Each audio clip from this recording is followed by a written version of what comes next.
got the car to the tire shop. This is my favorite tire shop on the planet. It's Turner Tire. We're a local tire shop. They have the absolute best prices on tires.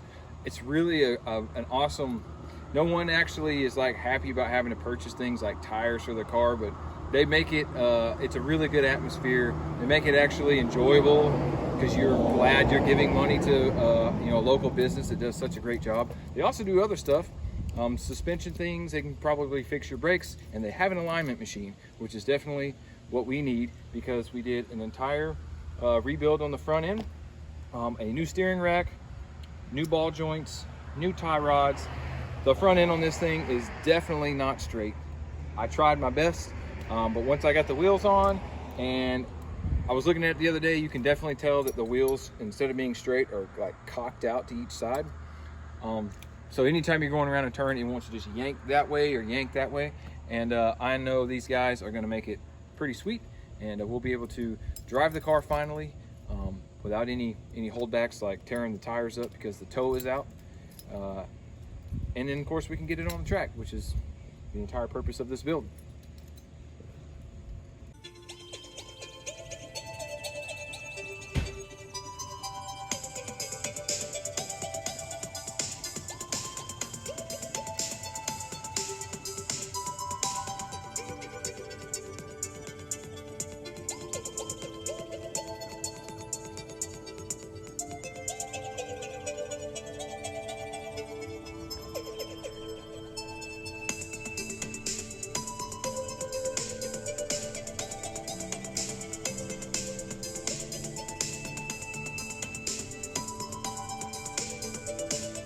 You know what's really cool is we're taking some shots of the car and throwing all this audio in it and doing the whole YouTube video stuff and making the car seem nice.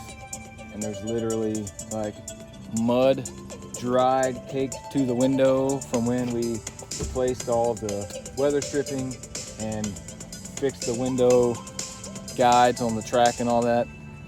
But that's kind of funny. That's why you kind of have to laugh at stuff like this, because we're literally just a bunch of idiots out here tinkering with a really, honestly, it's a pretty nasty car. There's nothing great about this car whatsoever, but it's fun. We're gonna make something that's gonna tear the track up, and we're gonna get to learn how to do all kind of stuff in the process. That's what these things are about, man. It's definitely not about anything else, because I can make more money saving it instead of dumping it into a pile of crap like this. But we get to teach kids things, and that's pretty cool. Speaking of that, thanks to Kessler, Mr. Camera Guy, for the past couple videos. Doing an awesome job of just learning things on the fly like everybody else, me included. And thanks for your help, man. Well, there's supposed to be a car right there. There's not. We had some problems. Shop called us up, right? We're supposed to get this thing aligned, and apparently there are some newer technologies out there with alignment machines, and they don't have the capability of aligning a car that's so low. This thing is pretty low. I mean, all things considered, it's a race car. We've just got it set up to be on the track, so we can't raise the car up, the ride height for an alignment, because that's going to ruin, especially the camber settings. If they set this thing to even with it, you know, an inch or whatever is the gap in, you know, from the wheel to the fender. Let's use a rim here. So we basically have, use my truck tire for an example. The way this alignment machine works is there's like lasers on each side, and they're shooting down the side of the vehicle, and you attach basically a reflector onto the wheel, and it's going to send some measurements back, and it's all calculated. The old style, they had these reflectors that would mount to the actual rim. Well, a lot of shops nowadays don't have that. Apparently I don't know if it was a technician that was undertrained, had a greater risk of damaging the wheel by attaching these things. or if it's just more sophisticated technology. But now they actually mount to the tire, so they don't cause any rim damage. Well, that's a problem for us because I don't have all this area here on the race car, right? So they have this reflector that's got these little claws, and they dig right into these tread, you know, the water passages on your tire. And that's fine if it's here, but then they like to roll the wheel to make sure their measurements are correct. And so when they roll it, it's gonna hit the fender, and it's not gonna work. So I'd actually have to raise the ride height on the vehicle, creating a larger gap here, which is stupid because that's the whole reason we're getting it aligned, is because we've lowered it. We've made a lot of suspension changes. So when they align it like this and I come home and lower it, it defeats everything that you know, I've wasted my money.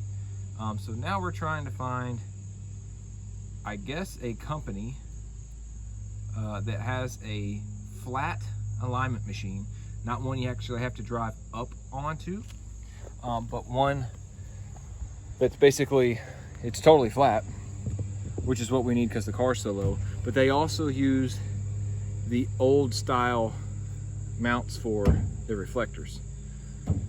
And so far I am 0 and 2 on the shops I've called. So actually I'm 0 for 3 because I name dropped another shop and the guy actually worked there. So I got 2 birds with 1 stone with 1 call. 2 shops are automatically out of the list, so I'm 0 for 3 now. But it is possible we may look at changing doing the toe alignment ourselves. That's fairly easy. We're just measuring the front and the back of the tire. I think we can do that manually here. We'll see. But the camber is going to be pretty tough. So I don't think it's going to be tough getting the camber where it's straighter. It's just going to be hard getting it even. Like, how do you know, measuring from one side to the other, making sure that both sides are equal. So that's the setback that we're at now. Typical of a 30-year-old car, to have setbacks basically every time you touch the car, there's going to be something that you're going to have to deal with. It's expected, so a little disappointed, but it'll be fine. We'll pick the car up, bring it back here, make an assessment, and maybe call around. I mean, if we could get most of it done ourselves, we would save money. So, you know, full alignment's at least $100 around here, 80 to $100. So we'll see. We'll see.